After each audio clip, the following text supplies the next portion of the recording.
Hello बच्चों, let's read the question first. The question says read the following statements. तो हमें यहाँ पर कुछ स्टेटमेंट दिए गए हैं, उन्हें स्टेटमेंट्स को रीड करना है और हमें बताना है कि कौन सा स्टेटमेंट जो है वो गलत है या कौन कौन सा सही है। पहला हमें दिया हुआ है the maximum concentration of alcohol in beverages that are naturally fermented is less than 3%। तो बच्चों ये गलत है। जो नेचुरली फर्मेंटेड बेवरेजेस होते हैं उनमें एल्कोहल का परसेंट 13% तक होता है, अबाउट 13%, क्योंकि 13% के बाद जो यीस्ट होता है वो अपने आप को क्या कर लेता है, पॉइजन कर लेता है और ख़त्म हो जाता है। तो इसीलिए यहाँ पर ये स्टेटमेंट जो है वो गलत हो गया। सेकेंड देखते हैं, yeast poison them self to death when the concentration of alcohol reaches about 13%। तो बिल्कुल सही है। अभी मैंने ये चीज़ एक्सप्लेन करी कि जो बेवरेजेस होते हैं जो नेचुरली फर्मेंट होते हैं उनमें एल्कोहल का परसेंट 13% होता है।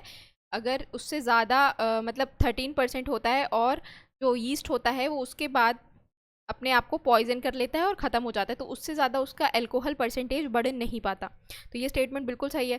थर्ड स्टेटमेंट हमें दिया हुआ है, in both lactic acid and alcoholic fermentation not much energy is released, less than 7% of energy in glucose is released and not all of it is trapped as high energy bonds of ATP। तो बच्चों बिल्कुल सही है, exactly NCERT की line है कि जो lactic acid fermentation और एल्कोहलिक एसिड फर्मेंटेशन होता है उनमें बहुत ज़्यादा एनर्जी रिलीज़ नहीं होती।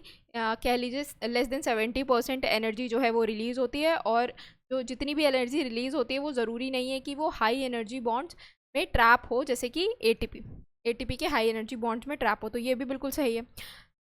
फोर्थ हमें दिया हुआ है, the ratio of ATP formed in aerobic and anaerobic respiration is 18/1। तो बच्चों ये रेशियो कैसे आया है, यहाँ पर अगर हम एरोबिक रेस्पिरेशन की बात करें तो वहाँ टोटल नंबर ऑफ एटीपी कितने बन रहे थे, वहाँ 36 एटीपी बन रहे थे।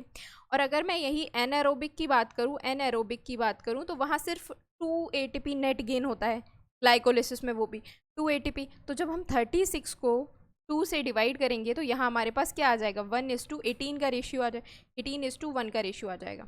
ये रेशियो यहाँ पर बिल्कुल सही दिया हुआ है। अब लास्ट देख लेते हैं, during aerobic respiration complete oxidation of respiratory substrate release energy CO2 but not water. तो बच्चों ये नहीं होता, जब कंप्लीट ऑक्सीडेशन होता है तो CO2 भी बनती है प्लस वाटर भी रिलीज होता है। तो ये बिल्कुल गलत स्टेटमेंट हो जाएगा। तो हमारे पास कितने गलत हैं, हमारे पास 2 गलत हैं, और हमारे सही कितने स्टेटमेंट है, हमारे पास 3 सही स्टेटमेंट है। तो यहाँ पर ए में दिया हुआ है 5, तो 5 में से 2 गलत है ना, तो ये गलत हो जाएगा। 4 भी नहीं होगा, 3 हमारा राइट आंसर है, यानी कि सी नहीं हमारा करेक्ट आंसर हो जाएगा बच्चों, ऑप्शन नंबर बी। होप आप लोगों को ये सोल्यूशन समझ में आया हो बच्चों। Thank you, all the best.